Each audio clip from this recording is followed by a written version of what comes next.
빙점. 여러분, 오늘 제가 들려드릴 이야기는 2019년 겨울에 일어난 실화를 바탕으로 재구성한 범죄 사건입니다. 송도 국제업무단지. 여러분도 아시죠? 깨끗하고 현대적인 그 신도시 말입니다. 그곳에서 믿기 힘든 일이 벌어졌습니다.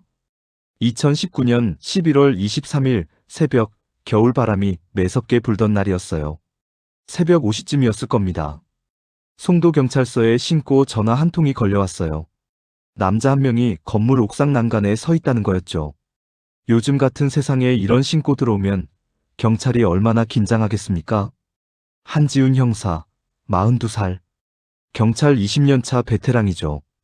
그분이 신입경찰관 김도연하고 같이 출동했습니다. 폐쇄 예정이던 23층 건물이었대요. 엘리베이터도 안 되고 계단으로 올라가야 했답니다.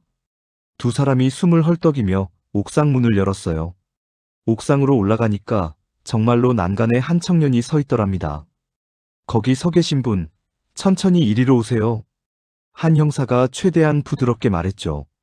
7년차 때도 이런 상황은 긴장됐는데 20년이 지나도 마찬가지더랍니다. 손에 땀이 나고 심장이 빠르게 뛰었대요. 청년이 천천히 돌아섰어요. 27, 8쯤 돼 보이는 남자. 태 없는 안경을 쓰고 있었는데 눈빛이 이상했대요. 너무 공허했다는 겁니다. 살아있는 사람 눈이 아니었다고 했어요. 괜찮습니다, 경찰관님.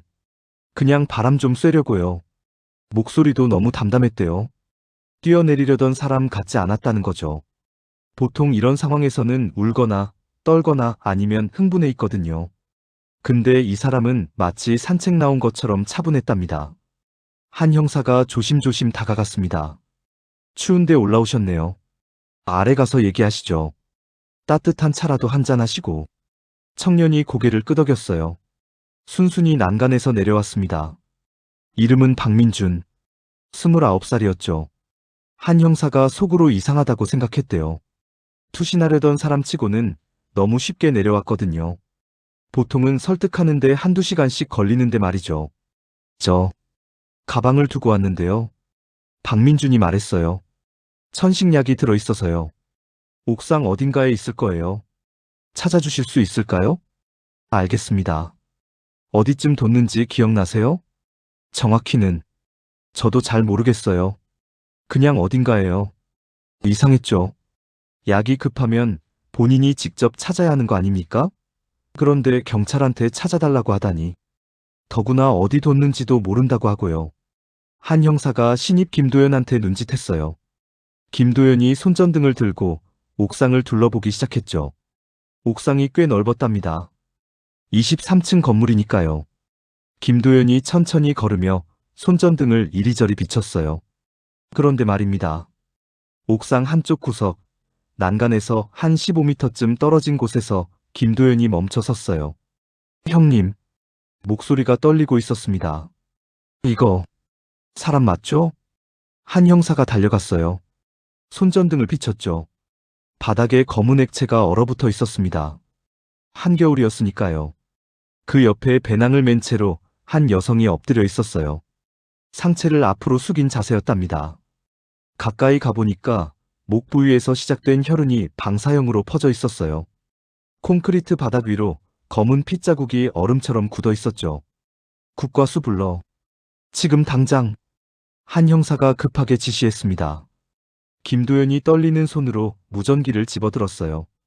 한 형사는 시신에 가까이 가려다가 멈췄답니다. 현장을 훼손하면 안 되니까요.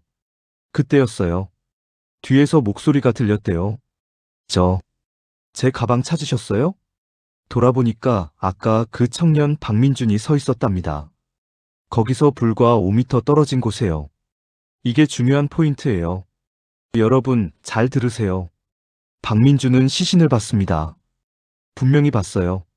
손전등 불빛이 환하게 비추고 있었고, 혈흔도 보였고, 엎드려 있는 사람도 보였거든요. 그런데 표정이 하나도 안 변했대요.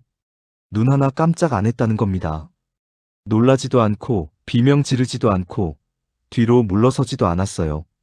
그리고 물었답니다. 저 사람, 누구예요? 한 형사 말로는 그 순간 등골이 서늘했대요. 20년 형사 생활에서 이런 반응은 처음이었다고 합니다. 보통 사람이면 어떻게 하겠어요? 비명을 지르거나 놀라서 소리를 지르거나 뒤로 물러서거나 할 거 아닙니까? 그런데 이 사람은 아무 반응이 없었다는 겁니다. 마치 그럴 줄 알고 있었다는 것처럼요. 한 형사가 박민준을 뚫어지게 쳐다봤대요. 경찰관님, 제 가방은요? 박민준이 다시 물었답니다. 시신은 쳐다보지도 않고 가방만 찾더래요. 일단 아래로 내려가시죠. 한 형사가 차가운 목소리로 말했어요. 이미 이 사람을 용의자로 보기 시작했던 거죠. 새벽 6시 송도경찰서 조사실. 형광등 불빛이 차갑게 내려앉은 방이었어요. 회색 테이블, 금속 의자. 전형적인 조사실이었죠. 박민준이 의자에 앉았어요. 자세를 보세요. 등을 똑바로 펴고 손은 무릎 위에 가지런히. 흐트러진 데가 하나도 없었대요. 마치 면접 보러 온 사람처럼 단정했답니다. 옷도 깨끗했어요. 네이비색 패딩, 청바지, 흰 운동화. 혈흔이라곤 어디에도 없었습니다. 방금 사람이 죽어있는 옥상에서 내려온 사람 같지 않았대요. 한 형사가 20년 동안 수백 명의 용의자를 봤는데 이렇게 침착한 사람은 처음이었대요. 보통 범죄자들은 눈빛이 흔들리거든요. 불안해하거나 땀을 흘리거나 다리를 떨거나 하죠. 근데 박민준은 미동도 하지 않았답니다. 이름이 어떻게 되세요? 박민준입니다. 나이는요? 29입니다. 직업은요? 학생입니다. 학생? 29에? 한 형사가 펜을 멈췄죠. 무슨 학생인데요? 인천이대 약학과 4학년입니다. 옆에 서 있던 김도연이 작게 숨을 들이켰대요. 의대생? 약대생? 한 형사도 속으로 놀랐답니다. 의대생이라니. 그것도 약학과 4학년이면 곧 졸업인데. 그런 사람이 옥상에서 투신하려 했다고? 옥상에서 발견된 여성분 아세요? 박민준이 3초 정도 가만히 있었어요. 눈도 깜빡이지 않고 그냥 한 형사를 바라보고만 있었답니다. 그러더니 천천히 고개를 끄덕였죠. 네. 관계가 어떻게 되세요? 여자친구였습니다. 였다고요? 오늘 헤어졌어요. 여러분, 여기서부터 이상하죠? 헤어졌다? 오늘? 한 형사가 물었어요. 여자친구 이름이 뭔가요? 강혜린입니다. 나이는요? 26이요. 언제부터 사귀셨어요? 박민준이 천장을 보더니 계산하는 것 같았대요. 손가락으로 하나하나 세는 신용까지 했답니다. 정확히는 73일 전부터요. 73일. 2달 반밖에 안 됐다는 겁니다. 한 형사가 노트에 적었어요. 혜린 씨는 지금 어떤 상태죠? 박민준의 입술이 살짝 떨렸대요. 그게 첫 번째 감정 표출이었답니다. 아주 미세하게 1초도 안 되게 떨렸다가 멈췄어요. 죽었습니다. 누가 죽였습니까? 침묵. 박민준이 고개를 숙였어요. 한 형사는 기다렸습니다. 10초, 20초, 30초. 시계 초침 소리만 들렸대요. 한 형사가 몸을 앞으로 기울였어요. 박민준 씨, 누가 죽였냐고 물었습니다. 제가요. 목소리가 작았대요. 모기 소리만 했답니다. 한 형사가 다시 물었죠. 크게 말해보세요. 누가 들어도 알아들을 수 있게요. 제가 죽였습니다. 이번엔 또렷했어요. 자, 여러분.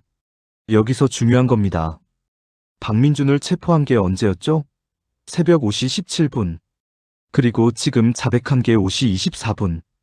딱 7분이에요. 7분 만에 자백했다는 겁니다. 한 형사 말로는 이게 이상했대요. 너무 쉬웠다는 거죠. 20년 형사 생활 동안 살인사건을 수십 건 맡았는데 이렇게 빨리 자백하는 경우는 거의 없었답니다. 보통 첫살인을 저지른 사람들은 어떻게 합니까? 처음엔 부인하죠. 저 아니에요. 모르는 사람이에요. 제가 왜 그래요? 이러면서 발뺌합니다. 그러다가 증거가 나오면 변명하기 시작해요. 실수였어요. 그럴 생각 없었어요. 화가 나서 그랬어요. 그리고 마지막에 가서야 인정하죠. 그것도 어쩔 수 없이요. 근데 박민준은 달랐어요. 묻자마자 바로 인정했거든요.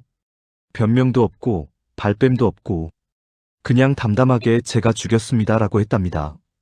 한 형사가 20년 경험으로 느낀 게 있었대요. 이 사람 뭔가 숨기고 있다. 너무 쉽게 자백하는 사람은 보통 더 큰 걸 숨기고 있거든요. 왜 죽였습니까? 헤어지자고 해서요. 그래서요? 같이 죽으려고 했는데. 용기가 안 나서요. 용기가 안 나서요? 네. 그래서 혜린이를 먼저. 말을 멈췄대요. 한 형사는 기다렸습니다. 계속 말하게 내버려 두는 거죠. 먼저? 보냈습니다. 보냈다. 여러분, 이 단어 들으셨죠? 죽였다가 아니라 보냈다고 했어요. 마치 여행을 보낸 것처럼, 학교에 보낸 것처럼, 보냈다는 표현을 쓴 겁니다. 이게 나중에 중요한 단서가 됩니다. 어떻게 죽였습니까? 칼로요. 무슨 칼이죠? 메스요. 메스? 수술용 메스 말합니까? 네. 한 형사가 펜을 놓았어요. 수술용 메스. 의대생. 이미 계획적 범행이라는 게 확실해졌죠. 그 칼이 어디 있죠? 옥상 구석에. 비닐봉지에 넣어뒀어요. 어느 구석이죠? 난간 옆쪽이요. 왼쪽에요. 너무 정확하게 대답하더랍니다. 당황하거나 더듬거리지도 않고요. 김도연이 나가서 확인하러 갔어요. 한 형사는 계속 질문했습니다. 칼을 언제 준비했습니까? 오늘 아침이요. 몇 시쯤이요? 10시쯤요. 어디서요? 남동구 철물점이요. 이름 기억나세요? 아니요. 그냥 철물점이었어요. 간판에 철물 이렇게만 써 있었어요. 혼자 갔어요? 네. 왜 철물점에 갔죠? 박민준이 처음으로 한 형사를 똑바로 봤대요. 눈빛이 이상했답니다. 감정이 없는 눈이었어요. 의료용 메스를 팔아서요. 한 형사 등에 식은땀이 났답니다. 의료용 메스를 파는 철물점을 어떻게 알았을까요? 미리 알아봤다는 거죠. 계획적이었다는 겁니다. 어떻게 그 철물점을 알았어요? 인터넷에서 검색했어요. 언제요? 며칠 전에요. 며칠 전부터 준비했다는 얘기였어요. 몇 개 샀습니까? 2개요. 왜 2개나요? 박민준이 잠시 망설이더니 말했대요. 혹시 하나가 부러질까 봐요. 한 형사는 소름이 돋았답니다. 예비 흉기까지 준비했다는 겁니다. 범행 도중에 칼이 부러질 수도 있으니까 여분을 준비한 거죠. 이건 우발적 범행이 아니에요. 철저하게 계획한 겁니다. 잠시 후 김도연이 문을 열고 들어왔어요. 비닐봉지 2개를 들고 있었죠. 하나에는 피로 범벅된 회색 셔츠가, 다른 하나에는 메스 2자루가 들어있었답니다. 한 형사가 메스를 봤어요. 증거봉투에 든 메스. 날 부분에 검붉은 핏자국이 말라붙어 있었죠. 손잡이에도 피가 묻어 있었고요. 이게 맞습니까? 네. 둘 다 사용했어요? 아니요. 하나만요. 왜 2개 다 안 썼죠? 하나로 충분했어요. 충분했다. 한 형사는 이 말을 곱씹었답니다. 한 개로 사람을 죽이기에 충분했다는 얘기였어요. 그럼 이 옷은 뭡니까? 피 묻은 셔츠를 가리켰어요. 범행할 때 입었던 거예요. 지금 입고 있는 옷은요? 갈아입은 거예요. 한 형사가 박민준의 깨끗한 패딩을 봤어요. 핏방울 하나 안 묻어 있었습니다. 왜 갈아입었습니까? 박민준이 자신의 패딩을 내려다봤어요. 깨끗하게 죽고 싶어서요. 깨끗하게요? 네. 떨어져 죽을 때요. 투신하려고 했다는 거죠? 네. 그런데 왜 안 죽었습니까? 박민준이 다시 침묵했어요. 이번엔 좀 길었답니다. 한 20초쯤. 무서워서요. 무서워서? 네. 떨어지는 게 무서웠어요.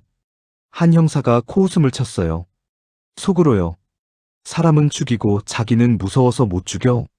한 형사는 노트를 덮었습니다. 박민준 씨, 지금부터 긴급 체포합니다. 살인 혐의로요. 네. 대답이 너무 담담했대요. 마치 알고 있었어요라고 말하는 것 같았답니다. 김도연이 수갑을 채우려 하는데 박민준이 말했답니다. 형사님. 왜요? 부끄러워서요. 한 형사가 눈살을 찌푸렸어요. 뭐가요? 살인을 했다는 게요. 살인을 했다는 게 부끄럽다고요? 네.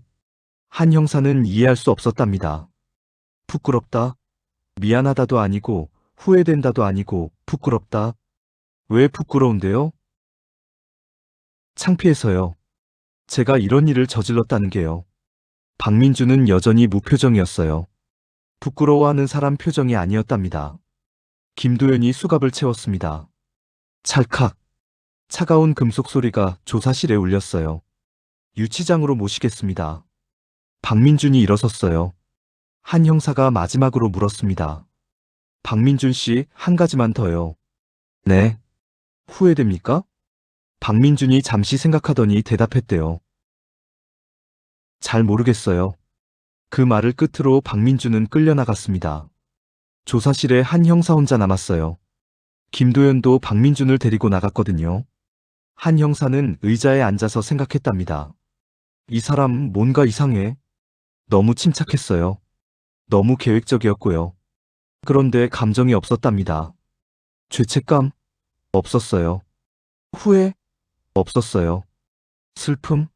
그것도 없었어요. 그냥 빈 껍데기 같았답니다. 한 형사는 20년 경력으로 느꼈어요. 이 사건 절대 단순하지 않아. 같은 날 오후 2시 인천국과수 부검실. 한 형사가 하얀 가운을 입고 마스크를 쓴 채 부검실에 들어갔어요. 문을 열자마자 소독약 냄새가 코를 찔렀답니다. 차가운 공기, 형광등 불빛, 금속 테이블. 부검의 최현주 박사. 55세. 30년 경력의 베테랑이죠. 짧은 머리에 날카로운 눈매. 차가운 눈빛으로 유명한 분이었어요. 감정을 드러내는 법이 없었답니다. 한 형사님 오셨어요. 최 박사가 라텍스 장갑을 끼며 말했대요. 네, 박사님. 부검 결과 나왔습니까? 나왔죠. 그런데 최 박사가 말을 멈췄어요. 그런데요? 이상한 게 너무 많아요. 뭐가요?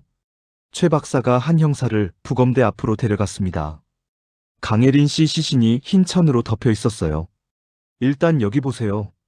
천을 걷어냈습니다. 목 부위가 드러났어요. 한 형사는 숨을 들이켰답니다. 사진으로 봤을 때도 충격적이었는데 직접 보니까 더 심했대요. 목 부위에 8개의 자상이 있었습니다. 크기도 제각각이었어요. 어떤 건 길고 어떤 건 짧고. 하지만 공통점이 있었답니다. 깊었어요. 아주 깊었어요. 경동맥이 완전히 절단됐어요. 최 박사가 확대 사진을 꺼냈습니다. 이거 보세요. 절단면이 얼마나 깨끗한지. 사진 속 혈관 단면. 마치 가위로 자른 것처럼 매끈했대요. 톱질한 것처럼 들쭉날쭉하지도 않고 찢어진 것처럼 지저분하지도 않았어요. 일반적인 살인사건에서는 이렇게 안 나와요. 왜요? 범인이 떨거나 피해자가 저항하거나 하니까요. 그러면 상처가 불규칙해져요. 근데 이건 최 박사가 다른 사진들을 쭉 펼쳤어요. 전문가 수준이에요. 아니, 그 이상이에요. 의대생이면 가능합니까? 충분히요. 근데 단순히 가능한 게 아니에요. 최 박사가 또 다른 사진을 가리켰습니다. 여기 보세요. 8개 자상 중에서 6개가 경동맥을 정확히 관통했어요. 정확히요? 네. 빗나간 게 2개밖에 없어요. 8분의 6이에요. 75% 명중률이죠. 한 형사가 사진을 자세히 봤습니다. 이건 해부학 지식 없이는 불가능합니다. 경동맥 위치를 정확히 알아야 해요. 박민준이 약대생이라고 했는데요. 약대생이면 당연히 알죠. 근데 이 부분, 최 박사가 목 깊숙한 곳을 가리켰어요. 내경동맥까지 절단됐어요. 내경동맥이요? 경동맥 중에서도 가장 깊숙이 있는 혈관이에요. 밖에서는 안 보이죠. 만질 수도 없고요. 그럼 어떻게 찌른 겁니까? 위치를 정확히 알고 있어야 해요. 각도도 정확히 하고요. 조금만 빗나가면 다른 부위를 찌르게 되거든요. 한 형사는 소름이 돋았답니다. 박민준이 단순히 칼로 찔렀다는 게 아니었어요. 해부학 지식을 동원해서 가장 치명적인 부위를 정확히 공격한 겁니다. 이것만으로도 즉사 가능합니까? 당연하죠. 뇌경동맥이 절단되면 뇌로 가는 혈액이 완전히 차단돼요. 3분에서 5분 안에 사망합니다. 방어은은요? 오른손에 3개 있어요. 최 박사가 강혜린 씨 오른손을 들어 올렸어요. 장갑을 낀 손이 조심스럽게 움직였죠. 손가락과 손바닥에 깊은 베인 자국이 있었답니다. 뼈가 보일 정도로 깊었어요. 저항했다는 거네요. 네. 칼날을 손으로 잡으려고 했던 것 같아요. 필사적으로요. 한 형사는 그 장면을 상상했답니다. 강혜린 씨가 목을 찔리면서도 손으로 메스를 막으려 했던 순간 얼마나 무서웠을까요? 얼마나 아팠을까요? 그런데 최 박사 표정이 굳어졌대요. 이상한 게 하나 더 있어요. 뭔데요? 눈이에요. 눈요? 최 박사가 강혜린 씨 얼굴을 가리켰습니다. 한 형사가 가까이 갔어요. 그리고 봤습니다. 양쪽 눈 주변에 자상이 있었어요. 왼쪽 눈 옆에 2개, 오른쪽 눈 위에 2개, 총 4개였답니다. 이건 한 형사가 말을 잇지 못했어요. 목을 찌른 것과 다른 시점에 생긴 상처예요. 어떻게 아세요? 출혈 패턴이 완전히 달라요. 최 박사가 비교 사진을 꺼냈습니다. 목 자상은 분출혈이에요. 심장이 펌프질하면서 피가 뿜어져 나온 거죠. 보세요. 혈흔이 방사형으로 퍼져 있죠? 사진 속 현장. 혈흔이 정말 방사형으로 퍼져 있었어요. 근데 눈 주변은 적하혈이에요. 적하혈이요? 심장이 멈춘 후에 나오는 피예요. 펌프질이 안 되니까 그냥 뚝뚝 떨어지는 거죠. 한 형사 몸이 굳어졌답니다. 그럼 이미 죽은 후에 눈을 찔렀다는 겁니까? 네. 언제요? 출혈 패턴으로 봐서는 적어도 10분에서 20분 후에요. 왜죠? 왜 죽은 사람을? 최 박사가 마스크를 벗었어요. 그녀 얼굴에 처음으로 감정이 드러났답니다. 혐오였어요. 그건 제 전문 분야가 아니에요. 심리학자한테 물어보셔야죠. 박사님 생각은요? 30년 하면서 이런 패턴은 처음 봐요. 이건 단순한 살인이 아니에요. 그럼요. 최 박사가 강혜린 씨 얼굴을 다시 덮었습니다. 조심스럽게요. 증오예요. 아주 깊은. 증오요? 네. 죽이는 것만으로는 부족했던 거예요. 죽은 후에도 계속 공격했으니까요. 한 형사는 메모했습니다. 사망 시간은요? 어제 저녁 6시 30분에서 7시 사이로 추정됩니다. 박민준을 발견한 게 오늘 새벽 5시였어요. 그럼 최소 10시간은 옥상에 같이 있었다는 얘기죠. 10시간. 시신과 함께 10시간을 보낸 겁니다. 다른 외상은요? 배낭에 칼자국이 8개 있었어요. 배낭에요? 네. 피해자가 배낭을 메고 있었잖아요. 등 쪽 어깨끈에 칼자국이 나 있었어요. 그게 무슨 의미죠? 이미 쓰러진 후에도 계속 찔렀다는 거예요. 한 형사는 숨을 깊이 들이켰습니다. 8개. 목에 8개, 배낭에 8개, 눈에 4개. 총 20번을 찔렀다는 얘기였어요. 이건 오버킬이에요. 최 박사가 단호하게 말했습니다. 필요 이상의 공격, 강한 분노, 집착, 감정적 폭발을 의미해요. 한 형사는 부검실을 나왔습니다. 복도에서 마스크를 벗고 깊게 숨을 쉬었어요. 20년 형사 생활. 수많은 시신을 봤습니다. 교통사고, 자살, 타살. 하지만 이렇게 잔혹한 건 처음이었답니다. 휴대폰을 꺼냈어요. 김도연에게 전화했습니다. 도연아, 박민준 휴대폰 압수영장 나왔어? 네, 형님. 방금 나왔어요. 디지털 포렌식 팀에 바로 넘겨. 최우선으로요. 뭘 찾으면 될까요? 검색 기록. 특히 범행 당일 뭘 검색했는지 다 뽑아내. 알겠습니다. 전화를 끊고 한 형사는 계단을 내려갔습니다. 머릿속이 복잡했어요. 계획적 살인, 의학적 지식, 깨끗한 절단면, 오버킬, 그리고 죽은 사람의 눈을 찌르는 행위. 대체 무슨 생각으로? 3시간 후 송도경찰서 디지털 포렌식실.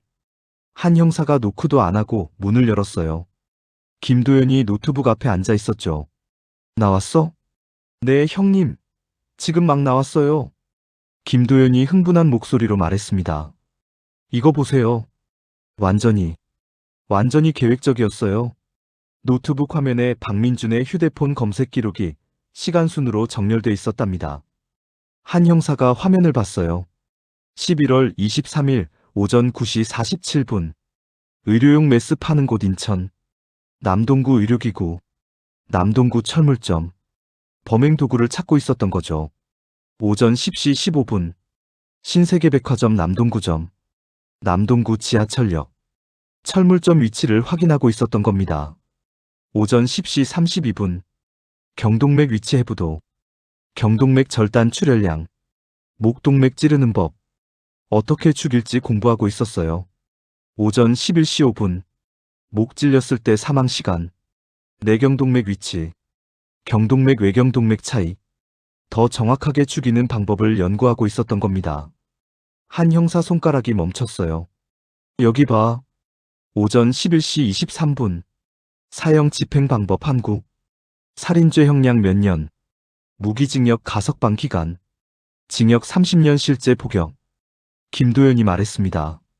형님, 이거 살아서 잡힐 거라는 걸 알고 있었던 거 아닙니까? 그렇지. 그럼 왜 죽였어요? 한 형사는 대답하지 않았어요. 화면을 계속 스크롤했죠. 오후 3시 47분. 송도 23층 건물. 센트럴파크 폐건물.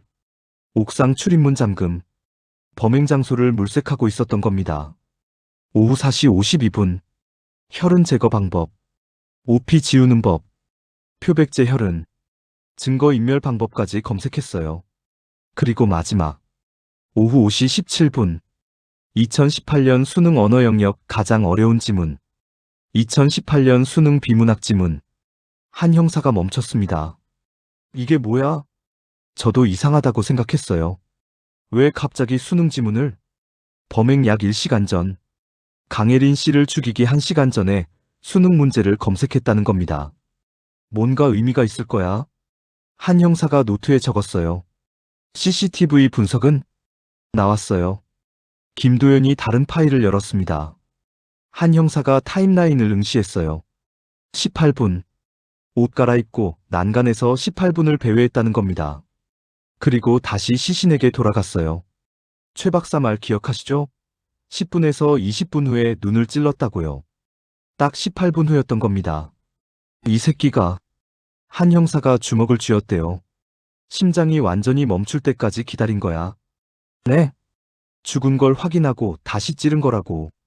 눈을. 김도연 얼굴이 창백해졌대요. 왜? 왜요? 이미 죽었는데 왜 다시? 한 형사는 대답할 수 없었답니다. 하지만 한 가지는 확실했어요. 박민주는 처음부터 끝까지 모든 걸 계획했다는 겁니다. 범행 도구, 범행 장소, 범행 방법, 증거인멸, 심지어 형량까지. 그리고 살아서 잡힐 거라는 것도 알고 있었어요. 형님, 이거 1급 살인 아닙니까? 당연하지. 계획적 살인이야. 사형 나올 수도 있겠네요? 한 형사가 고개를 저었어요. 글쎄, 요즘 사형 선고 잘 안 내려. 왜요? 이렇게 계획적이고 잔인한데요? 법이 그래. 초범이고 자백했고 젊고. 이러면 감경 사유가 되거든. 말도 안 돼요. 나도 안다. 근데 현실이 그래. 한 형사가 창밖을 봤습니다. 해가 지고 있었어요. 겨울에는 빨리 지죠. 일단 증거는 확보했어. 이제 박민준을 다시 불러야겠어. 지금요? 응. 물어볼 게 생겼어. 같은 날 저녁 7시. 조사실 문이 열렸어요. 한 남자가 비틀거리며 들어왔습니다. 한 형사가 얼른 일어나 부축했어요. 강태수 씨이십니까?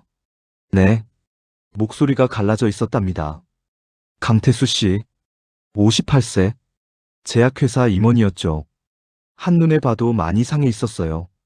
수척한 얼굴에 초췌한 모습. 한때 잘 나갔을 정장은 구겨져 있었고 넥타이는 삐뚤어져 있었답니다. 눈은 새빨갛게 충혈돼 있었어요. 앉으세요. 강태수 씨가 의자에 털썩 앉았어요. 손이 떨리고 있었죠. 제 딸, 정말 죽은 겁니까? 한 형사가 고개를 끄덕였어요. 죄송합니다. 어떻게 당했습니까? 목소리가 떨렸어요. 목 부위에 자상을 여러 차례 입었습니다. 현장에서 사망한 것으로 추정됩니다. 아, 강태수 씨가 두 손으로 얼굴을 감쌌어요. 어깨가 떨렸답니다. 한 형사는 조용히 기다렸어요. 이런 상황에서 급하게 질문하면 안 되거든요. 유족이 마음을 진정시킬 시간을 줘야 해요. 3분쯤 흘렀을까요? 강태수 씨가 손을 내렸습니다. 눈가가 젖어 있었어요. 그 남자가 죽였습니까? 박민준이요? 본인이 자백했습니다. 자백을. 강태수 씨가 주먹을 쥐었어요. 이가 갈리는 소리가 들렸대요. 그 새끼가 내 딸을. 한 형사가 물 한 잔을 건넸습니다. 종이컵에 담긴 물이었어요.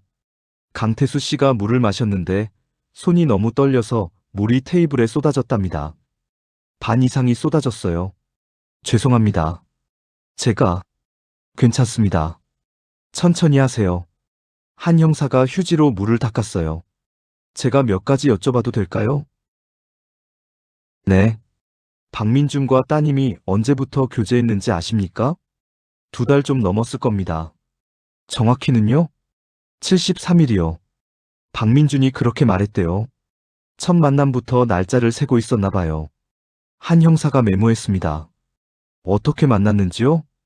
중학교 동창이라고 했어요. SNS로 다시 연락이 됐다고 하더라고요. 중학교 동창이요?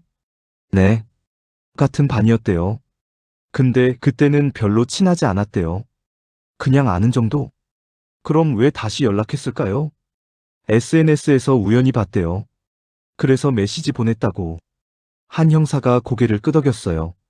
따님 직업은요? 대학생이에요. 아니었어요. 강태수 씨 목소리가 다시 떨렸어요. 약학대학 3학년이었어요. 약사가 되고 싶어 했어요. 미국 유학 준비하고 있었다면서요? 네.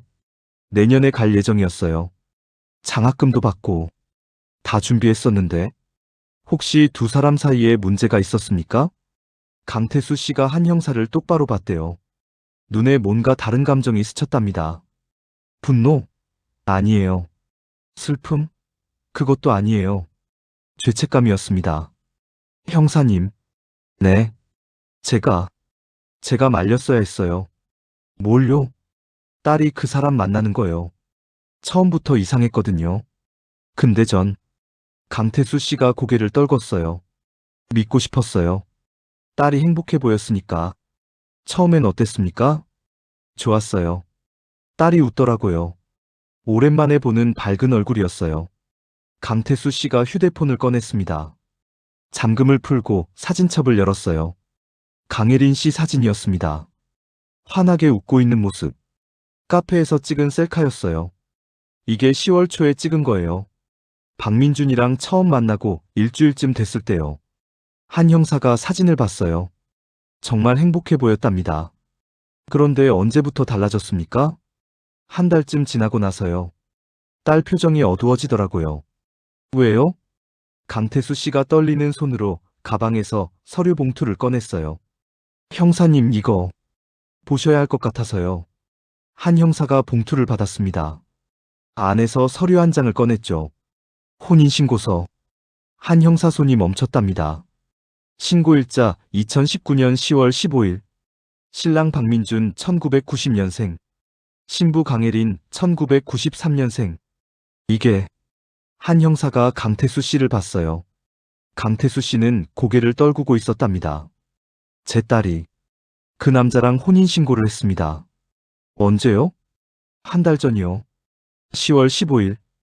따님이 26이면 성인인데 어떻게 아셨습니까? 딸이 직접 말했어요. 강태수 씨 목소리가 떨렸어요. 어느 날 집에 왔는데 울고 있더라고요.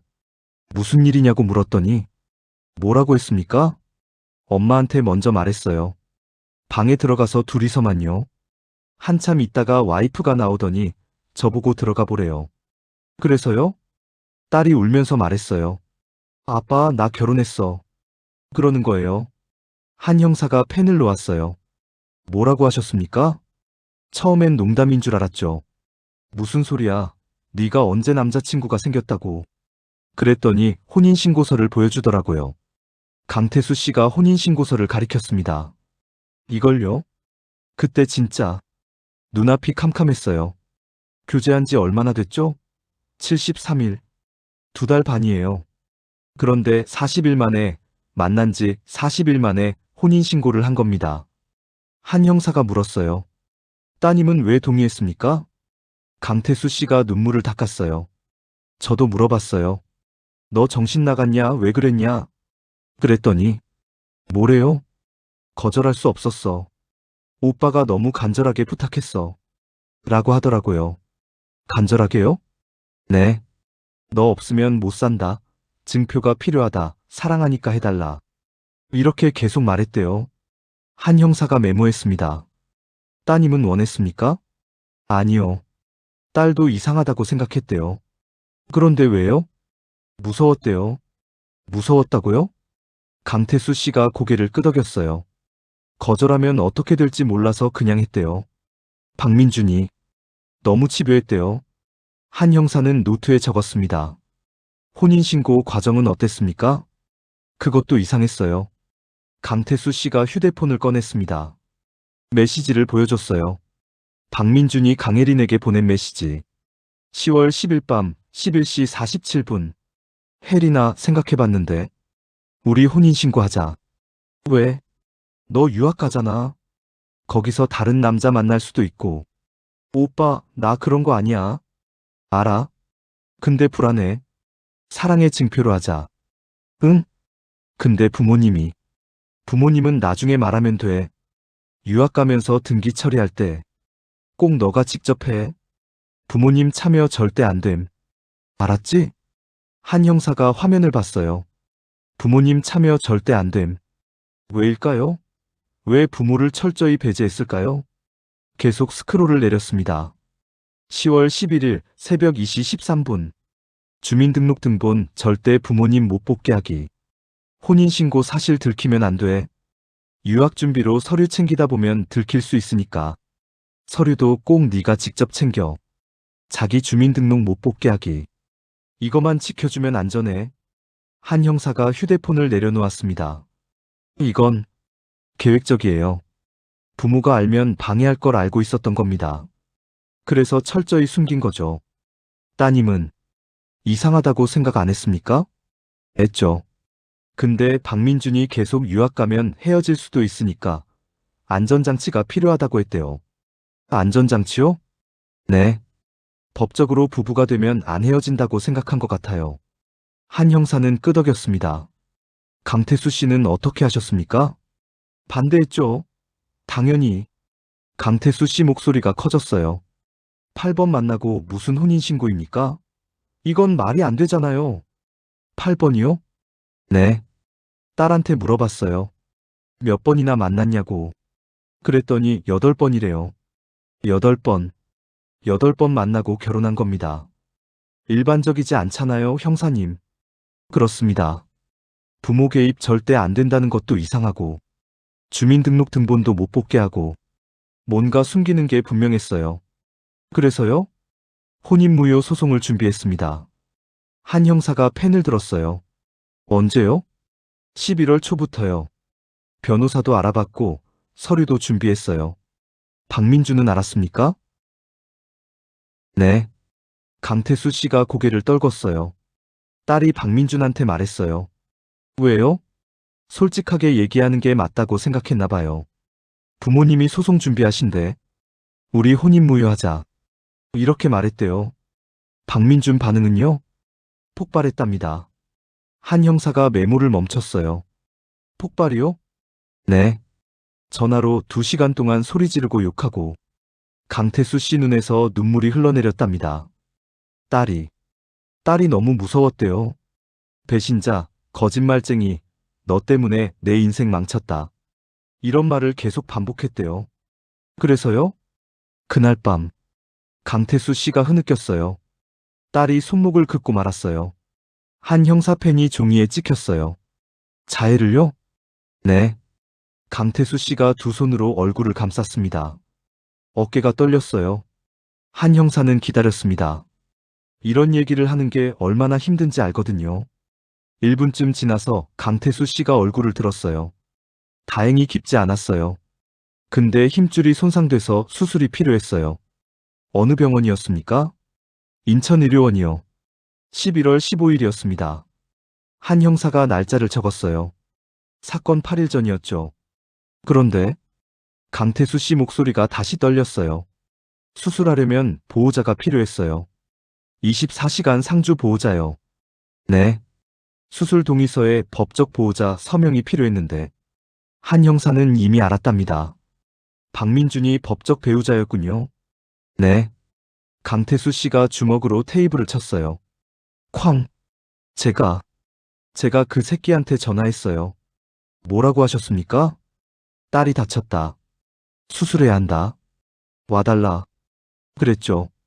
박민준은요? 예, 선생님. 지금 가겠습니다. 이러더라고요. 공손하게요. 강태수 씨가 쓴웃음을 지었답니다. 순간 생각했어요. 이 사람 괜찮은 건가? 제가 잘못 판단한 건가? 하고요. 그래서요? 병원에서 기다렸습니다. 수술실 앞에서요. 아내랑 둘이서요. 박민준은 왔습니까? 강태수 씨가 고개를 저었어요. 30분 동안 계속 다 왔어요. 이러는 거예요. 전화로요? 네. 제가 전화하면 받더라고요. 그리고는 다 와갑니다. 5분만요. 이래요. 그래서요? 5분 지나도 안 와요. 다시 전화하면 죄송해요. 교통이 막혀서요. 곧 가요. 이래요. 계속 그랬습니까? 네. 30분 동안 6번 전화했어요. 매번 똑같았어요. 다 왔어요. 다 와갑니다. 곧 도착해요. 이 말만 반복하고요. 한 형사가 메모했습니다. 결국 안 왔습니까? 네. 제가 택시비 보내줄 테니 타고 오라고 했어요. 카카오 택시로 부를 테니까 위치만 알려달라고요. 뭐래요? 아, 네. 감사합니다. 이러더니 끊어버렸어요. 전화를요? 네. 그 뒤로는 전화도 안 받더라고요. 강태수 씨가 주먹을 쥐었어요. 결국 제가 보호자로 서명했어요. 의사 선생님한테 사정 설명하고요. 수술은 잘 됐습니까? 네. 다행이요. 근데 강태수 씨가 고개를 떨궜어요. 그날 밤부터 박민준이 딸이랑 연락을 끊었어요.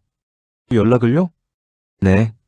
SNS도 차단하고 전화도 안 받고 문자도 안 보고 완전히 사라진 거예요. 한 형사는 적던 메모를 멈췄습니다. 따님은 어떻게 했습니까? 힘들어했죠.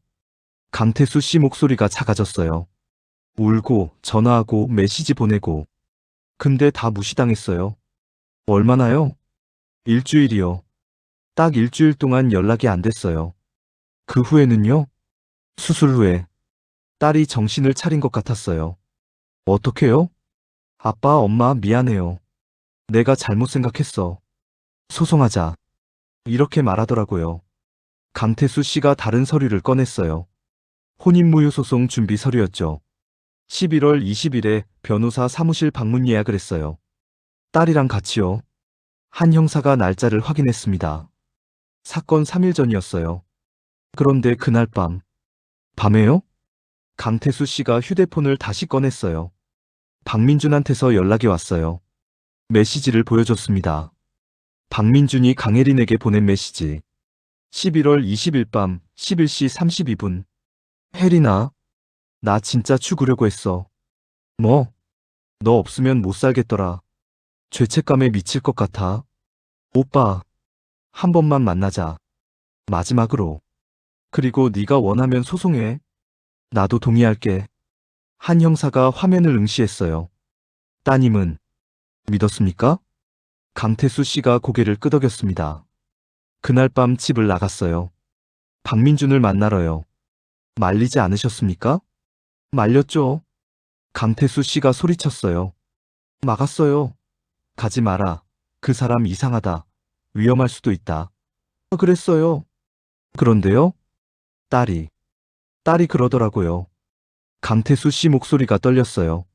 아빠, 진짜 마지막이야. 한 번만 만나서 정리하고 올게. 안 그러면 오빠가 정말 죽을 것 같아. 이러는 거예요.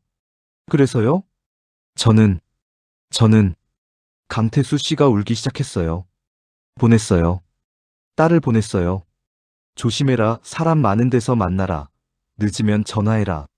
이러면서 강태수 씨 잘못이 아닙니다. 아니에요. 제 잘못이에요. 강태수 씨가 바닥을 쳤어요. 어떻게든 붙잡았어야죠. 못 나가게 막았어야죠. 그런데 전 울음이 터졌습니다. 한 형사는 조용히 기다렸어요. 5분쯤 흘렀을까요? 강태수 씨가 얼굴을 들었습니다. 형사님, 한 가지만 더 말씀드려도 될까요? 네, 말씀하세요. 딸이 나간 후에 이상한 게 있었어요. 뭔데요? 강태수 씨가 휴대폰을 조작했어요. 지도 앱을 켰죠. 딸 휴대폰 위치 추적이에요. 가족끼리 공유하거든요. 혹시 모르니까요. 화면에 위치 기록이 표시돼 있었답니다. 11월 21일 오후 7시 집 출발, 오후 8시 송도 모텔 스카이 도착, 오후 8시 11월 22일 오후 6시 모텔 30시간. 30시간을 모텔에 있었어요. 한 형사가 눈을 가늘게 떴어요. 박민준이랑 같이요? 그런 줄 알았죠. 근데 강태수 씨가 다른 기록을 보여줬어요. 박민준 신용카드 사용 내역이에요. 경찰에서 받은 거예요. 박민준은 부모 집에 있었어요. 한 형사 눈이 커졌답니다. 딸을 모텔에 혼자 두고요? 네. 30시간 동안요. 한 형사는 이해할 수 없었어요. 마지막으로 만나자고 해놓고 모텔에 혼자 두고 간 겁니까? 그리고 11월 23일 오후 5시에 연락이 왔대요. 뭐라고요? 같이 가고 싶은 곳이 있다고요. 한 형사가 일어섰습니다. 그게 옥상이었군요. 네. 강태수 씨가 한 형사 손을 잡았어요. 형사님, 제발. 네. 그 새끼 꼭 잡아주세요. 제 딸은 아무 잘못도 없어요. 목이 메었어요. 착한 애였어요. 공부도 열심히 하고, 효도도 잘하고. 그런 애가, 왜? 한 형사가 강태수 씨 손을 꼭 잡았습니다. 약속드립니다. 반드시 정의를 실현하겠습니다. 감사합니다. 감사합니다. 강태수 씨가 고개를 숙였어요. 강태수 씨가 나간 후 한 형사는 조사실에 혼자 앉아 있었습니다. 창밖을 봤어요. 밤이었어요. 송도 야경이 보였죠. 머릿속이 복잡했어요. 혼인신고, 병원 사건, 모텔 30시간, 그리고 옥상. 퍼즐 조각들이 맞춰지기 시작했죠. 박민주는 처음부터 계획했던 겁니다. 혼인신고로 법적으로 묶어두고, 부모 개입을 철저히 차단하고, 강혜린 씨가 빠져나가려 하자 병원에서 버리고 다시 연락해서 모텔에 30시간 혼자 가둬두고 그리고 마지막으로 한 형사가 일어나 화이트보드로 갔어요. 마커를 들고 타임라인을 그리기 시작했답니다. 73일, 교제 73일 만에 계획하고 준비하고 실행했던 겁니다. 이 새끼가 주먹이 떨렸답니다. 휴대폰이 울렸어요. 김도연이었죠. 형님, 박민준 데려왔습니다. 좋아. 조사실로 데려와. 지금요? 밤 9시인데요. 상관없어. 물어볼 게 생겼어. 알겠습니다.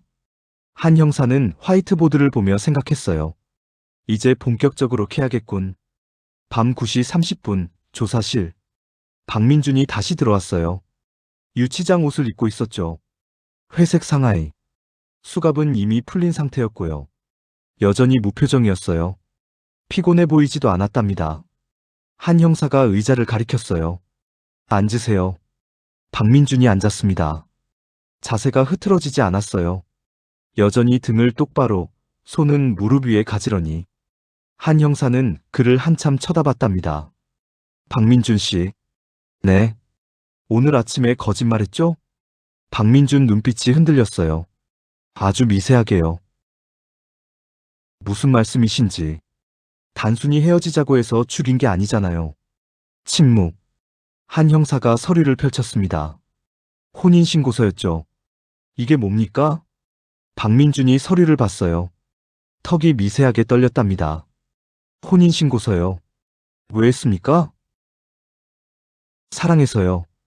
8번 만나고요? 사랑의 횟수가 중요합니까? 한 형사가 코웃음을 쳤어요. 중요하죠. 보통 사람들한텐요. 근데 당신은 8번 만나고 결혼했어요. 왜죠? 확신했으니까요. 뭘요? 혜린이가 제 운명이라는 걸요. 한 형사가 다른 서류를 꺼냈습니다. 병원 기록이었죠. 11월 15일 인천의료원. 강혜린 씨 손목자해. 수술 필요. 보호자 호출됐죠? 박민준이 고개를 끄덕였어요. 왜 안 갔습니까?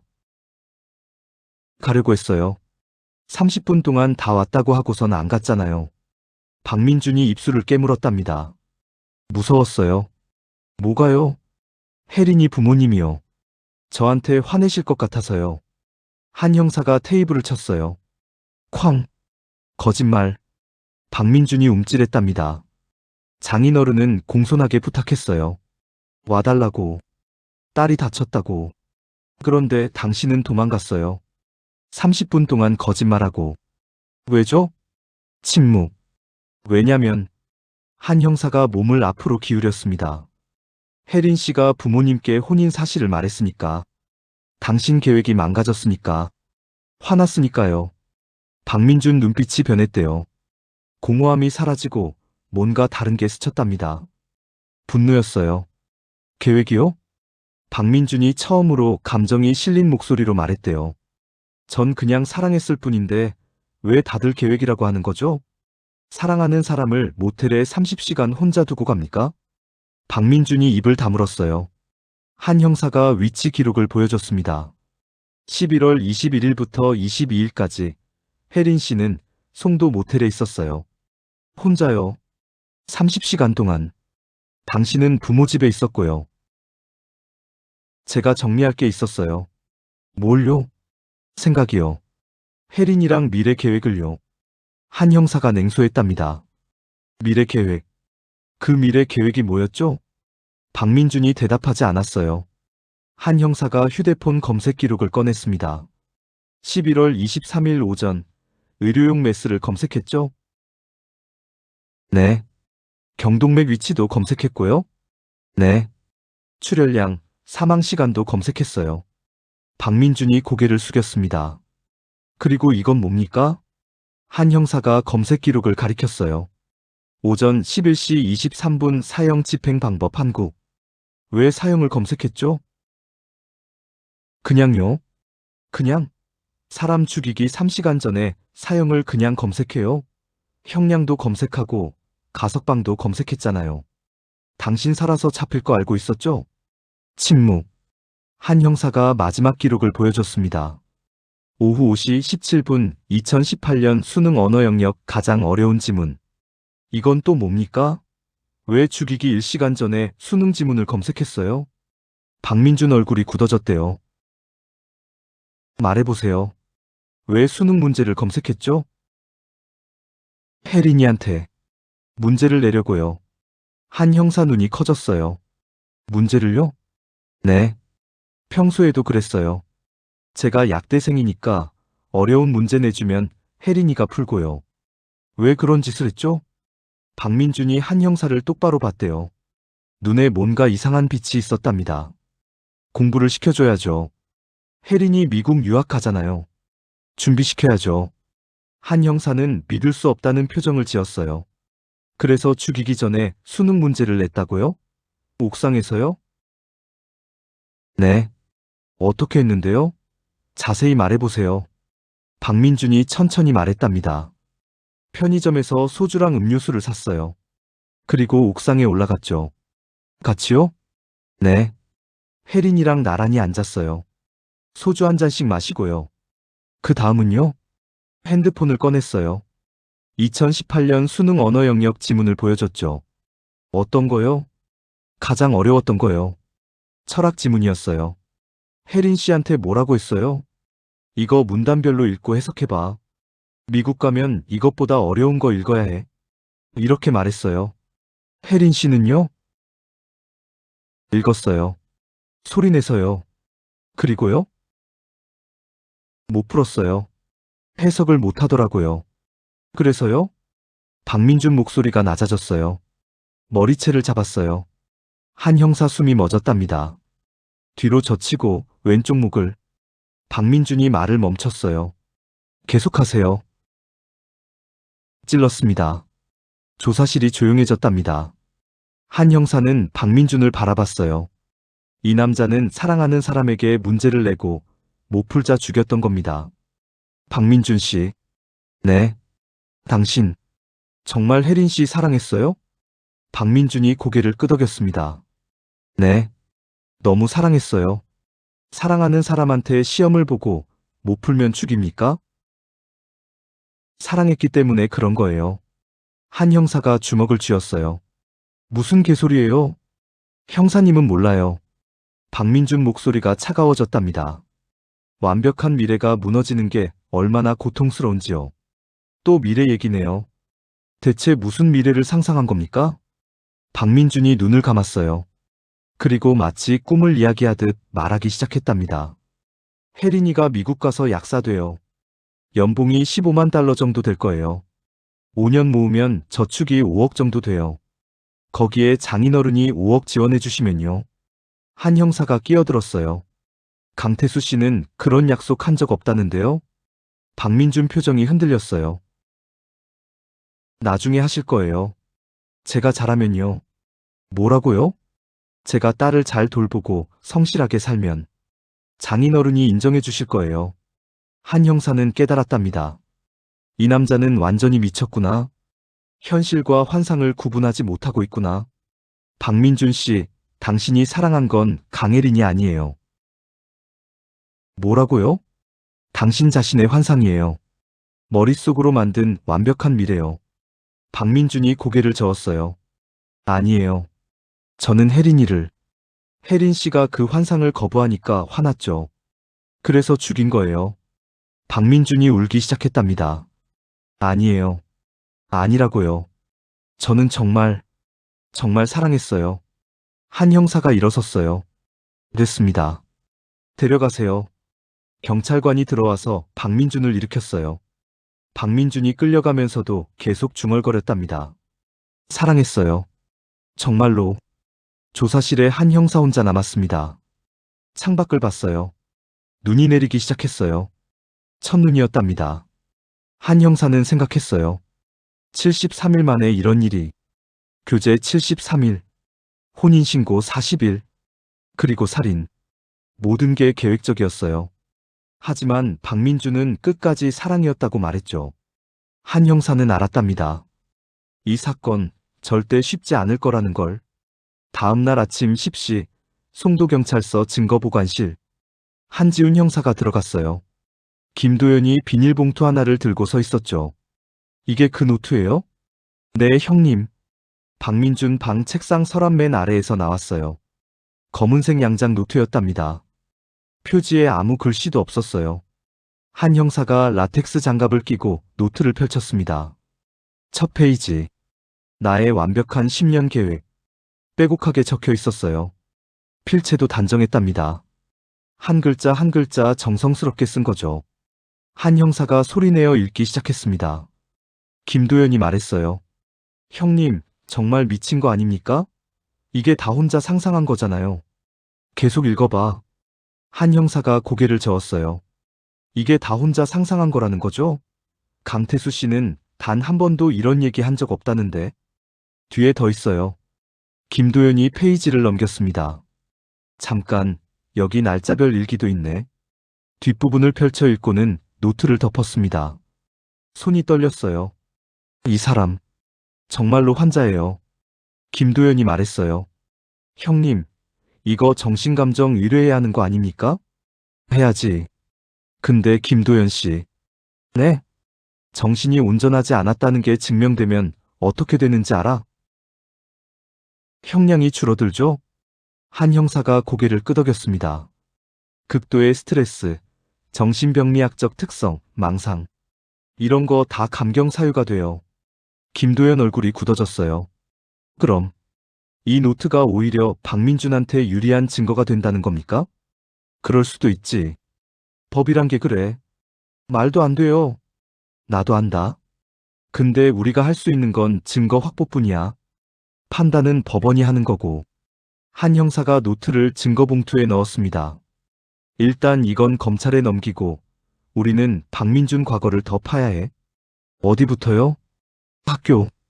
고등학교부터 대학교까지 다 뒤져. 오후 3시 인천이대 약학관. 한 형사와 김도연이 캠퍼스를 걸었어요. 학생들이 지나다니고 있었죠. 시험 기간인지 다들 바빠 보였답니다. 약학과 사무실이 3층이래요. 계단을 올라갔어요. 복도 끝에 약학과 사무실 표지판이 보였죠. 노크를 하고 들어갔습니다. 실례합니다. 경찰입니다. 조교 한 명이 놀라서 일어났어요. 무슨 일이세요? 박민준 학생에 대해 여쭤보려고요. 지도 교수님 계십니까? 아, 네. 이진수 교수님이시죠. 연구실로 안내해 드릴게요. 복도를 따라 걸었습니다. 끝에서 두 번째 방이었어요. 노크. 들어오세요. 문을 열고 들어갔어요. 50대 후반으로 보이는 교수가 책상에 앉아 있었답니다. 안경을 쓰고 논문을 읽고 있었죠. 이진수 교수님이십니까? 네, 그런데요. 경찰입니다. 박민준 학생에 대해 여쭤보려고요. 이 교수 얼굴이 어두워졌어요. 아, 뉴스 봤습니다. 정말 믿기지가 않네요. 두 사람을 의자로 안내했어요. 어떤 학생이었습니까? 이 교수가 안경을 벗었어요. 말하기가 좀 그렇지만 특출나진 않았어요. 성적이요? 약대가 쉬운 곳이 아니거든요. 전국에서 공부 잘하는 학생들만 모이죠. 박민준 학생은 그 중에서도 평범한 편이었어요. 평범하다는 게 중위권이었죠. 4.5 만점에 3.2에서 3.5 정도. 비학점 받는 과목이 많았어요. 한 형사가 메모했어요. 그런데 1학년 때 유급했다고요? 네, 그게. 이 교수가 한숨을 쉬었습니다. 본과 1학년이 제일 힘든 시기예요. 고등학교 때 아무리 공부 잘했어도 의대 와서 좌절하는 학생들 많거든요. 경쟁이 너무 치열해서요. 박민준도 그랬습니까? 그랬죠. 특히 첫 학기 중간고사 때 충격을 많이 받은 것 같았어요. 왜요? 50명 중에서 47등 했거든요. 거의 꼴찌죠. 수능 만점자였는데요. 이 교수가 쓴웃음을 지었어요. 수능 만점자가 그해 15명이나 나왔어요. 그중 5명이 우리 학교에 왔고요. 박민주는 그 중에서도 제일 성적이 낮았어요. 유급 후에는요? 복학해서는 좀 달라졌어요. 어떻게요? 너무 열심히 했어요. 도서관에서 살다시피 하고, 동아리도 안 하고, 친구도 안 만나고, 그냥 공부만 했죠. 성적이 올랐습니까? 이 교수가 고개를 저었어요. 크게. 노력한 만큼은 안 올랐어요. 중위권은 벗어나지 못했거든요. 아무리 해도 상위권은 못 갔어요. 왜죠? 재능의 한계랄까요? 노력으로 어느 정도까지는 가는데 그 이상은 안 되는 학생들이 있어요. 박민준이 그랬어요. 한 형사가 물었어요. 박민준 학생이 과대표를 하겠다고 했다던데요? 아, 그거요. 이 교수 표정이 복잡해졌어요. 3학년 때였나? 갑자기 과대표 선거에 나왔어요. 결과는요? 떨어졌죠. 표를 거의 못 받았어요. 왜요? 글쎄요. 학생들이 별로 안 좋아했던 것 같아요. 구체적으로요? 이 교수가 목소리를 낮췄어요. 너무 강압적이었어요. 자기 방식대로만 하려고 했거든요. MT 장소를 정할 때도, 과잠 디자인 정할 때도 다 자기가 정해놓고 이게 최선이다 이러는 거예요. 학생들 의견은요? 안 들었죠. 내가 다 알아봤다. 이게 제일 좋다. 나를 믿어라. 이런 식이었어요. 그래서 표를 못 받았군요. 네. 그리고 그 후로 더 외톨이가 됐어요. 한 형사가 고개를 끄덕였습니다. SNS는 어땠습니까? 학회 발표, 장학금 수상 같은 거 올라와 있던데요. 이 교수가 눈을 크게 떴어요. 뭐라고요? 그런 적 없는데요? 없습니까? 네. 학회 발표는 우등생들만 해요. 보통 상위 10% 안에 드는 학생들이요. 박민주는 해당 안 돼요. 장학금은요? 그것도 마찬가지예요. 성적 장학금은 못 받았을 거예요. 한 형사가 메모했습니다. 그럼 SNS에 올린 건 다 거짓이었군요. 그런가 봐요. 저도 몰랐네요. 교수님이 보시기에 박민주는 어떤 학생이었습니까? 이 교수가 잠시 생각하더니 말했어요. 불안해 보였어요. 불안해요? 네. 항상 뭔가에 쫓기는 것 같았어요. 인정받고 싶어 하는 게 눈에 보였는데 잘 안 됐죠. 그게 쌓이고 쌓여서. 그래서요? 이렇게 됐나 봐요. 같은 날 저녁 6시, 인천 구월동 카페. 한 형사가 한 남자를 만났어요. 박민준의 고등학교 동창이었죠. 30대 초반, 회사원 차림이었답니다. 익명으로 부탁드립니다. 알겠습니다. 남자가 커피를 한 모금 마셨어요. 민준이요? 기억하죠. 같은 반이었으니까. 어떤 친구였습니까? 조용했어요.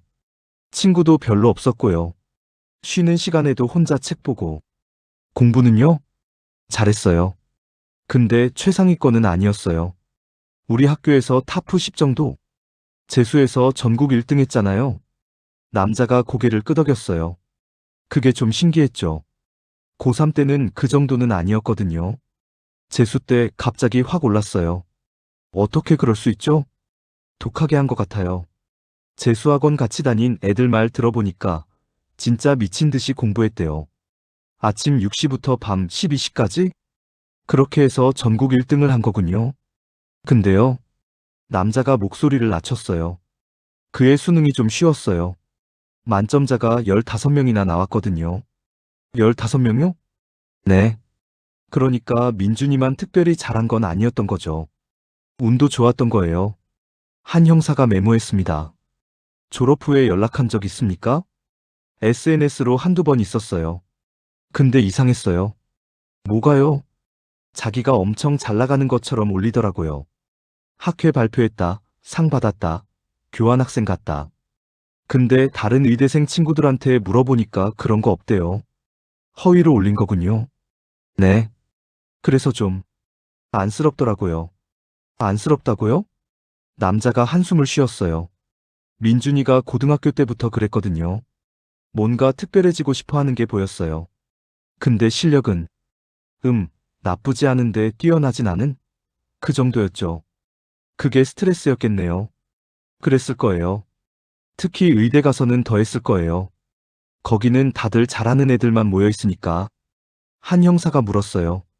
연애는 어땠습니까? 못했을걸요? 제가 알기론 여자친구 없었어요. 그럼 강예린 씨가 첫 여자친구였을 수도 있겠네요. 그럴 가능성이 높죠. 첫 여자친구를. 한 형사가 말을 잇지 못했어요. 남자도 고개를 숙였습니다. 믿기지 않아요. 민준이가 그럴 줄은. 다음 날 오전 11시, 인천 연수구 박민준 집. 30평대 아파트였어요. 깔끔하게 정리된 집이었답니다. 초인종을 눌렀습니다. 한참 후에 문이 열렸어요. 60대 여성이 나왔습니다. 박민준의 어머니였죠. 얼굴이 완전히 망가져 있었어요.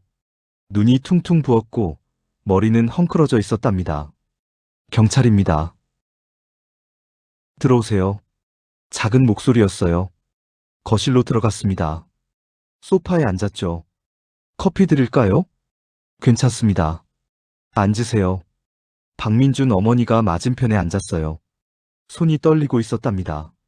아드님, 어렸을 때 어땠습니까? 착했어요.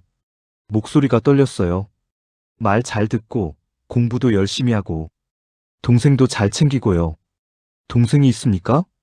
네. 25살이에요. 지금 외과에 가 있어요.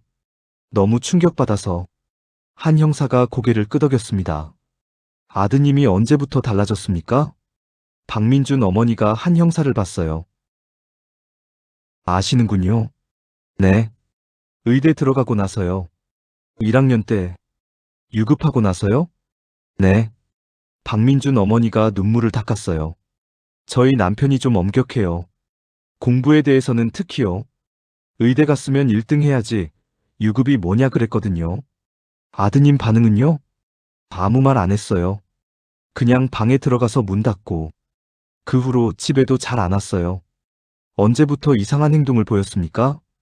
박민준 어머니가 잠시 망설였어요. 올해 초였어요. 2월쯤? 뭐라고 했는데요? 갑자기 집에 와서 그러는 거예요. 엄마, 나 곧 송도에 약국 차릴 거야. 그래요? 한 형사가 몸을 앞으로 기울였어요.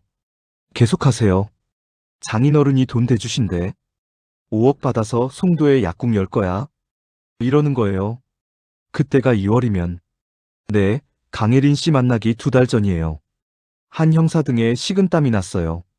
그럼, 강혜린 씨 만나기 전부터 계획을 세웠다는 건가요? 그런 것 같아요. 저는 그냥 농담인 줄 알았어요. 무슨 장인? 너 여자친구도 없잖아. 그랬더니, 뭐래요? 곧 생겨. 중학교 동창인데 약대 다녀. 미국 갈 거래. 그 사람이 돈 벌어오면 나는 한국에서 약국 차리는 거야. 이렇게 말하더라고요. 한 형사는 소름이 돋았답니다. 강혜린 씨를 만나기도 전에 이미 계획을 세워놓은 겁니다. 어머니는 어떻게 생각하셨습니까? 이상했죠. 구체적이긴 한데, 뭔가 현실적이지 않은 느낌? 근데 민준이가 너무 확신에 차 있어서. 믿으셨습니까? 반신반의했어요. 네가 잘하면 되겠지 이랬죠. 박민준 어머니가 눈물을 흘렸어요. 제가 말렸어야 했어요. 이상하다고 느꼈으면. 어머니 잘못이 아닙니다. 아니에요. 제 잘못이에요. 10월에 민준이가 또 왔어요. 뭐라고 했습니까? 엄마, 나 결혼했어. 강혜린이랑. 장인어른 곧 만나야 돼. 그러는 거예요. 그래서요?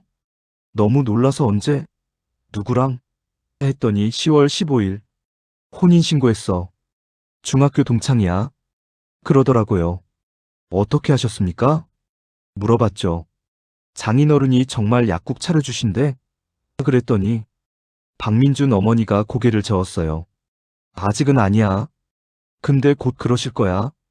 내가 계획이 있어. 완벽한 계획. 이러는 거예요. 그때 이상하다고 생각 안 하셨습니까? 했죠. 근데 민준이가 너무 확신에 차 있어서 혹시 정말 그런가 싶었어요. 그 후에는요. 11월 중순에 강혜린 씨아버님한테서 전화가 왔어요. 강태수 씨요? 네. 혼인무효 소송하겠다. 아들 좀 말려달라. 그러시더라고요. 박민준 어머니가 얼굴을 감쌌어요. 그때 알았어요. 우리 아들이 망상을 하고 있구나. 망상이요? 네. 전부 민준이 혼자 상상한 거였어요. 장인어른은 그런 약속 한 적도 없고, 강혜린 씨도 미국 갈 생각 없고, 아드님한테 뭐라고 하셨습니까? 물어봤죠. 민준아, 장인어른이 정말 그런 말씀하셨어? 그랬더니, 뭐래요? 아직 말씀은 안 하셨어. 근데 곧 하실 거야. 내가 잘하면, 계획대로만 하면. 이러는 거예요. 박민준 어머니가 울기 시작했어요. 제가 병원 데려갔어야 했어요. 정신과에. 어머니 잘못이 아닙니다. 아니에요. 제가 알면서도 방치했어요. 한 형사는 박민준 어머니를 달랠 수 없었답니다. 같은 날 오후 2시 송도경찰서. 강태수 씨가 또 찾아왔어요. 손에 뭔가를 들고 있었죠. 형사님, 이것도 보셔야 할 것 같아서요. 분홍색 다이어리였습니다. 이게 뭡니까? 제 딸 일기장이에요. 한 형사가 장갑을 끼고 받았어요. 읽어봐도 될까요? 네. 그래야 할 것 같아서요. 형사님, 딸이, 딸이 얼마나 무서웠을까요? 매일 협박받고, 감시당하고, 시험 보고, 한 형사도 목이 메었답니다. 강태수 씨, 이 일기장 증거로 제출하겠습니다. 네. 그래 주세요. 박민준의 집착과 통제 행위를 입증하는 중요한 증거입니다. 딸이, 딸이 남겨준 마지막 증거네요. 강태수 씨가 일기장을 쓰다듬었어요. 형사님, 제발, 제발 그 사람 처벌해 주세요. 최선을 다하겠습니다. 다음 날, 인천지검. 한 형사가 담당 검사를 만났어요. 윤서아 검사. 35세. 짧은 머리에 날카로운 인상이었죠. 한 형사님, 수고 많으셨어요. 증거 잘 봤습니다. 서류들이 책상 위에 쌓여 있었어요. 감사합니다. 혼인신고, 모텔 감금, 계획적 범행, 일기장까지. 증거는 충분합니다. 기소는 어떻게 하실 겁니까? 살인죄로 구형하죠. 사형 구형할 생각입니다. 한 형사가 고개를 끄덕였어요. 그런데 윤 검사가 부검 보고서를 펼쳤습니다. 이 부분이요. 2차 공격. 이미 사망한 후에 눈을 찔렀다는 거죠? 그렇습니다. 국과수에서 확인했습니다. 그럼 사체 손괴죄를 추가로 기소할 수 있어요. 한 형사 눈이 커졌어요. 형량이 늘어납니까? 최대 7년까지 가중할 수 있어요. 그럼 바로 추가하시죠. 그게 윤 검사가 난처한 표정을 지었어요. 이미 살인죄로 기소서를 작성했어요. 사체 손괴는 별도 죄목이거든요. 그럼요. 추가 고소를 유족 명의로 해야 해요. 근데 재판 시작하면 늦어요. 왜요? 이미 같은 사건으로 재판이 진행 중이면 이중처벌 논란이 생길 수 있거든요. 한 형사가 주먹을 쥐었어요. 그럼 어떡합니까? 일단 살인죄로 최대한 구형하고요. 재판 과정에서 2차 공격의 잔혹성을 부각시키는 수밖에 없어요. 사체 손괴는요?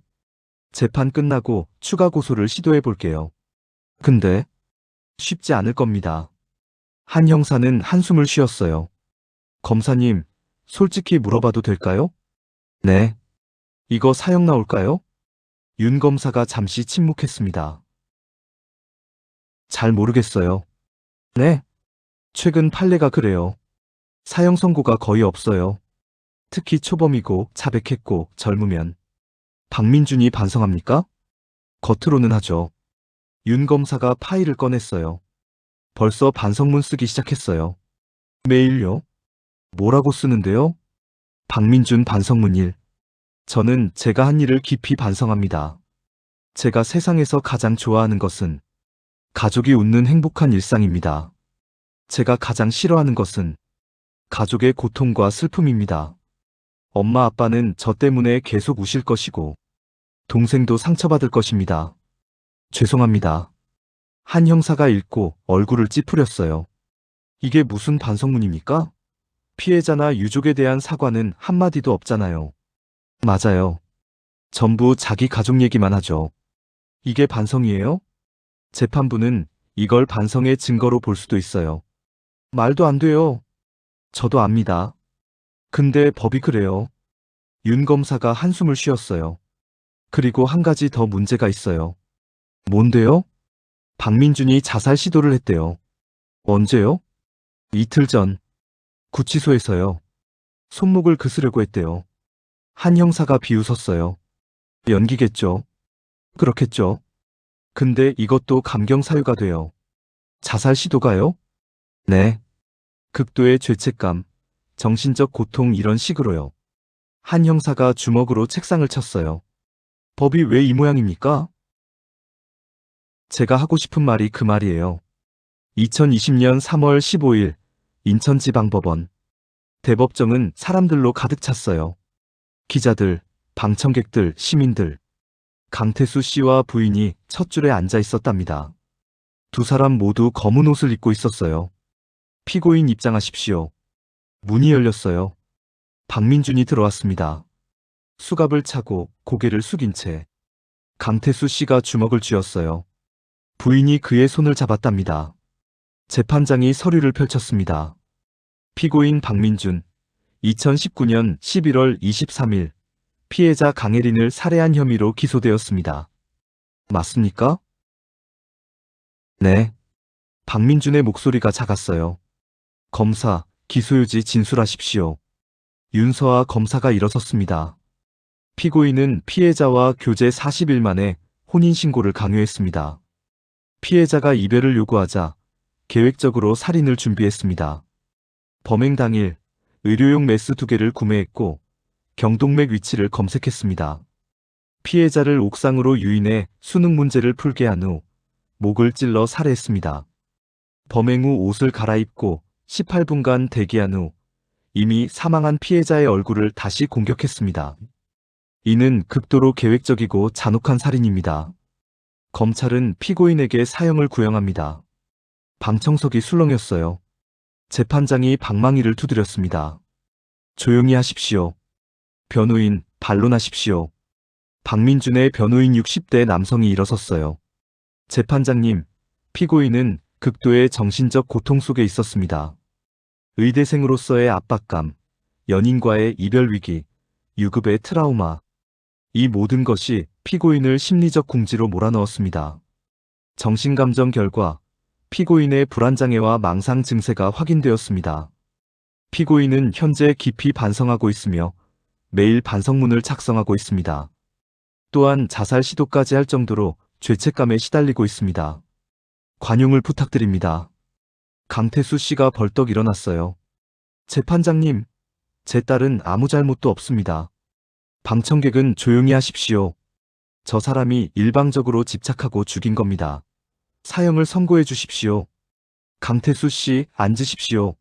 다음 발언 시 퇴정 조치합니다. 강태수 씨가 주저앉았어요.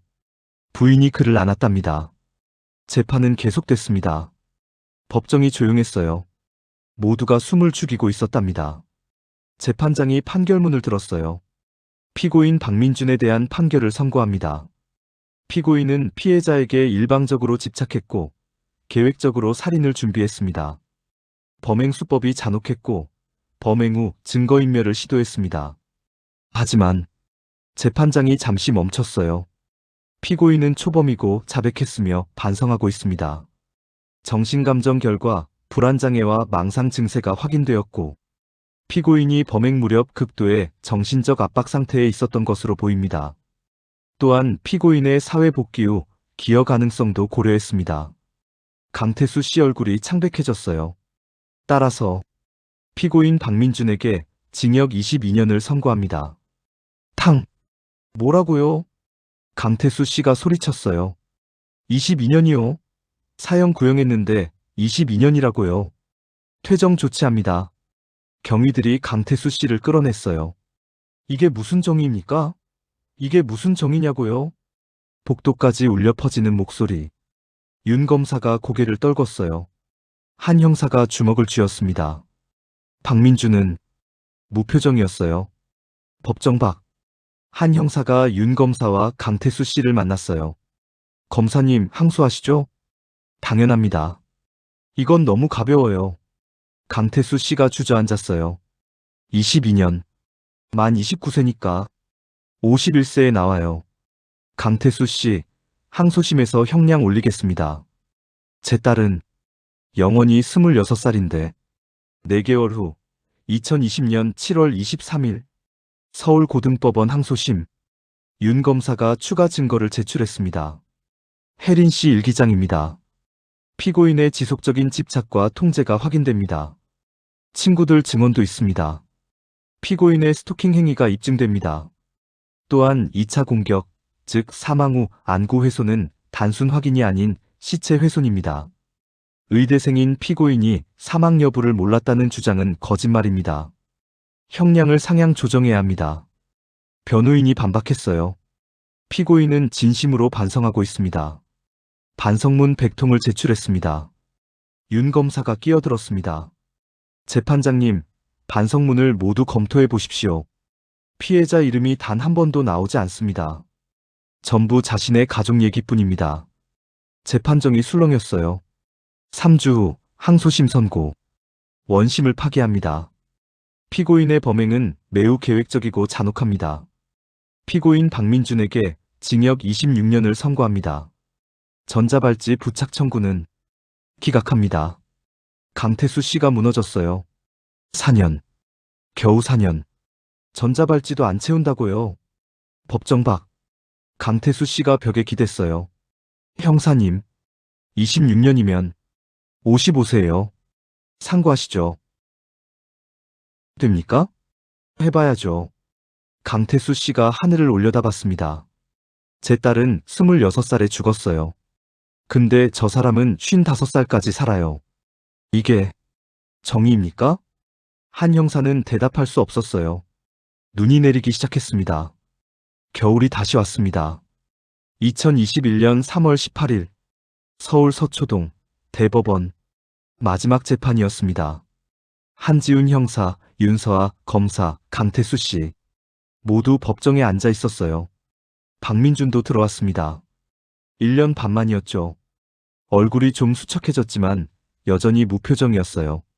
재판장이 판결문을 펼쳤습니다. 상고를 기각합니다. 강태수 씨 몸이 굳어졌어요.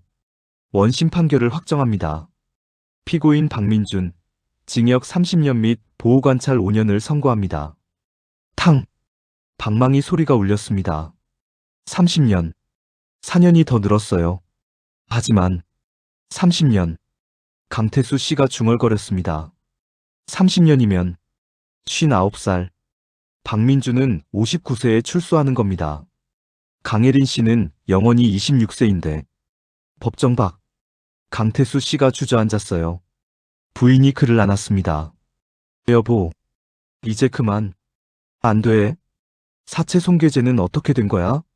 한 형사가 다가왔어요. 강태수 씨, 사체 손괴죄로 추가 고소 진행했는데 됐습니까? 안 됐습니다. 왜요? 윤서아 검사가 설명했어요. 이미 살인죄로 재판받았으니까 이중처벌이라고 합니다. 그게 무슨 소리예요? 죽은 사람 눈 찌른 건 다른 범죄잖아요. 저희도 그렇게 주장했는데 대법원에서 기각했습니다. 강태수 씨가 바닥을 쳤어요. 이게 나라입니까? 이게 법입니까? 한 형사가 강태수 씨 어깨를 잡았습니다. 죄송합니다. 최선을 다했는데 형사님 잘못이 아니에요. 강태수 씨가 고개를 들었어요. 눈이 붉게 충혈돼 있었죠. 법이 잘못됐어요. 이 나라 법이. 송도해안. 한 형사가 혼자 서 있었습니다. 바다가 얼어붙고 있었어요. 파도가 얼음이 되어 멈춰 있었죠. 7년 전, 그날처럼 차가운 바람이 불었습니다. 휴대폰을 꺼냈어요. 사진첩을 열었죠. 강혜린 씨 사진이 있었습니다. 사건 현장에서 찍은 게 아니에요.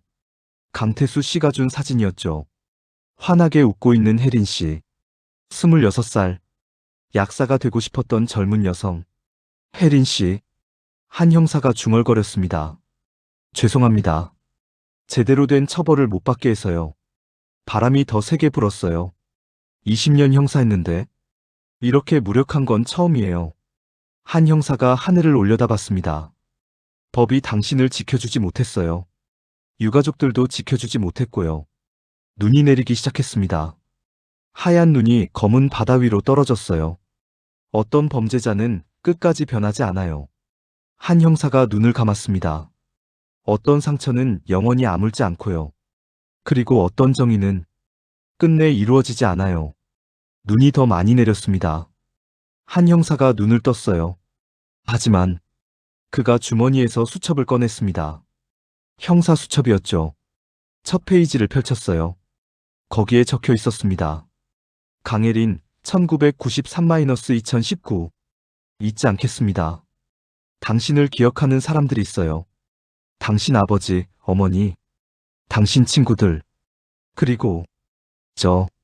한 형사가 수첩을 덮었습니다. 혜린 씨, 편히 쉬세요. 우리가 기억하고 있을게요.